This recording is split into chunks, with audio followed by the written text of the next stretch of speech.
فاطمہ کو کئی مہینوں سے آنکھوں میں عجیب سا باری پن اور دھندلاپن محسوس ہو رہا تھا۔ شروع میں اس نے خیال کیا کہ شاید زیادہ موبائل استعمال کرنے یا پڑھائی کی وجہ سے ہے۔ وہ ایم اے اردو کی طالبہ تھی، یونیورسٹی میں سب کی پسندیدہ، خوبصورت لکھائی، اچھی تقریر اور سب سے بڑھ کر اس کی آنکھیں جو ہمیشہ مسکراہٹ سے بھری رہتی تھیں۔ مگر ایک دن کلاس میں لیکچر سنتے ہوئے اچانک اس کی نظر مکمل طور پر دھندلا گئی۔ جب آنکھیں کھلی تو سب کچھ پرچھائیاں بن چکا تھا۔ وہ گھبرا کر گھر آئی۔ والدین نے فوراً شہر کے سب سے بڑے ماہر امراض چشم کے پاس لے جایا۔ مکمل معائنہ ہوا، ٹیسٹ ہوئے، رپورٹس آئیں۔ ڈاکٹر نے سنجیدگی سے والدین سے کہا، معذرت کے ساتھ یہ ایک نایاب جینیاتی بیماری ہے جسے ریٹینل ڈی جنریشن کہتے ہیں۔ دائیں آنکھ کی بینائی تقریباً مکمل ختم ہو چکی ہے، بائیں آنکھ میں بھی صرف 30 سے 40% باقی ہے۔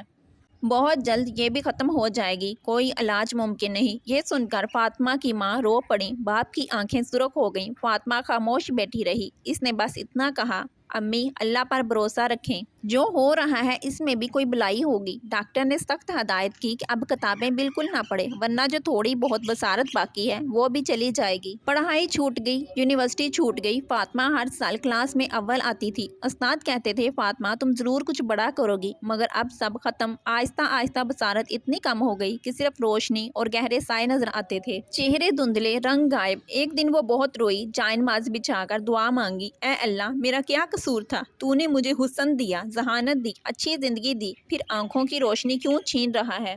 مجھے تو دنیا کے رنگ دیکھنے میں ہی خوشی تھی۔ خاندان میں یہ بات پھیل گئی۔ بچپن سے ہی نانی نے اس کا رشتہ چچا زاد بھائی حسن سے طے کر دیا تھا۔ حسن بھی فاطمہ کو بہت پسند کرتا تھا۔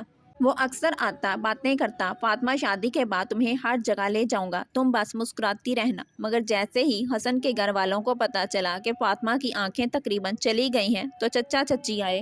حسن ساتھ نہ تھا۔ چچا چچی بولے، بھائی صاحب آپ نے تو سب سے بڑے ڈاکٹروں کو دکھایا، اگر ان کے بس کی بات نہ ہوئی تو کسی کے بس کی نہیں۔ ہم بہت معذرت کے ساتھ کہہ رہے ہیں، حسن اب اس رشتے کو آگے نہیں بڑھا سکتا۔ وہ کہتا ہے کہ اتنی بڑی ذمہ داری نہیں سنبھال سکتا۔ اسے آفس کی ایک لڑکی پسند آ گئی ہے۔ یہ سن کر فاطمہ کے ماں باپ صدمے میں چلے گئے۔ فاطمہ کا دل ٹوٹ گیا، منگنی ٹوٹ گئی، حسن کی محبت بھی ساتھ چھوڑ گئی۔ فاطمہ نے خود کو کمرے میں بند کر لیا۔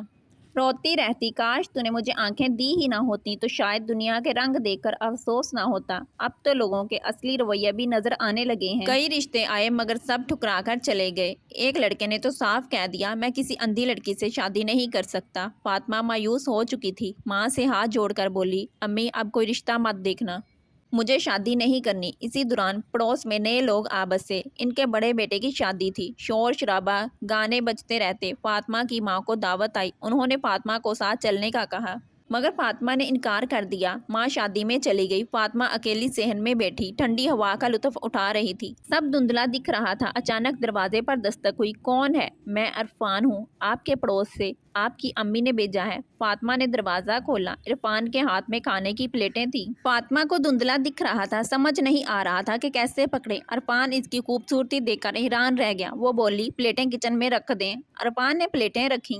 پانی مانگا۔ فاطمہ نے فریج کی طرف اشارہ کیا۔ عرفان کو لگا یہ لڑکی بہت مغرور ہے، مگر بعد میں سمجھ آیا کہ وہ دیکھتی ہی نہیں۔ ایک دن چھت پر فاطمہ پرندوں سے باتیں کر رہی تھی۔ اچانک ایک چیل اس کے سر پر منڈلانے لگی۔ عرفان نے دیوار پھلانگ کر اسے بچا لیا۔ فاطمہ ڈر سے اس سے جا لگی۔ بعد میں عرفان کو پتہ چلا کہ وہ دیکھتی ہی نہیں۔ اسی دن سے عرفان کو فاطمہ سے محبت ہو گئی۔ عرفان نے گھر والوں سے کہا کہ وہ فاطمہ سے شادی کرنا چاہتا ہے۔ ماں باپ نے منع کیا، مگر عرفان نہ مانا۔